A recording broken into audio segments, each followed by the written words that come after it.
భార్యపై అనుమానంతో కన్నబిడ్డ అని కూడా చూడకుండా 6 నెలల పసికందును గొంతు నులిమి కన్న తండ్రే అమానుషంగా చంపేశాడు. పసిబిడ్డ డెడ్ బాడీని ఓ చోట పాతిపెట్టి పరారయ్యాడు. కర్ణాటకలోని ఓ మారుమూల ప్రాంతానికి వెళ్ళి పేరు మార్చుకుని ఓ రైతు దగ్గర తోటలో పనికి చేరాడు. అక్కడే మరో మహిళను పెళ్లి చేసుకున్నాడు. 2 కుమార్తెలు జన్మించారు. ఇలా 26 ఏళ్లు గడిచిపోయాయి. అంతా మర్చిపోయారు. తనకింకేం కాదు అనుకున్నాడు.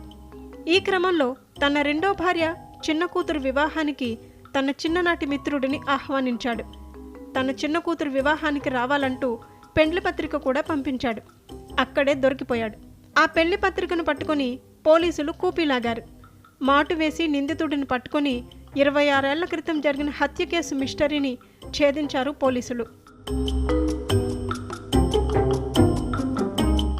శ్రీ సత్యసాయి జిల్లా మడకశిర నియోజకవర్గం గుడిబండ మండలం దిన్నేహట్టిలో 26 ఏళ్ల క్రితం కుమారుడిని హత్య చేసి పరారైన తిప్పేస్వామి అలియాస్ కృష్ణగౌడను పోలీసులు ఎట్టకేలకు పట్టుకున్నారు.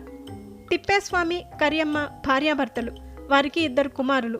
భార్య కరియమ్మపై అనుమానంతో తిప్పేస్వామి చిన్న కుమారుడు శివలింగయ్యను తనకు పుట్టలేదని భావించి 1998 అక్టోబర్ 2వ తేదీన దిన్నేహట్టి గ్రామ శివారు పొలాల్లో కుమారుడిని గొంతు నులిమి హత్య చేసి అక్కడే గొయ్యి తీసి పాతిపెట్టి పారిపోయాడు.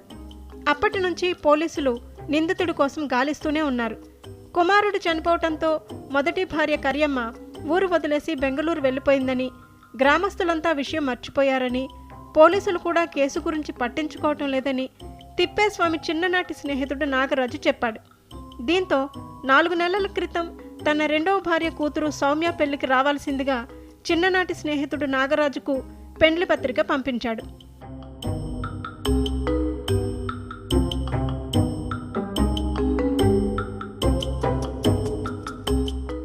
ఏళ్ల తరబడి పేరుకుపోయిన పెండింగ్ కేసులపై దృష్టి సారించిన పోలీసులు నాగరాజు తిప్పేస్వామి రెండో భార్య కూతురు పెళ్లికి వెళ్లి వచ్చిన విషయం తెలుసుకుని ఆరా తీశారు. దీంతో అసలు విషయం తెలుసుకున్న పోలీసులు తిప్పేస్వామి అలియాస్ కృష్ణగౌడ కోసం స్కెచ్ చేశారు. తిప్పేస్వామి స్వగ్రామమైన దిన్నేహట్టిలో ఉన్న భూమి వివాదం పరిష్కరించుకోవాలని నాగరాజు నిందితుడి తిప్పేస్వామికి చెప్పాడు. భూమికి సంబంధించిన వివాదం పరిష్కారం కోసం దిన్నేహట్టికి వచ్చిన తిప్పేస్వామిని పోలీసులు మాటు వేసి పట్టుకున్నారు. నేరం చేసిన వాళ్ళు ఎప్పటికీ తప్పించుకోలేరన్న విషయం తిప్పేస్వామి అరెస్టుతో తెలిసింది.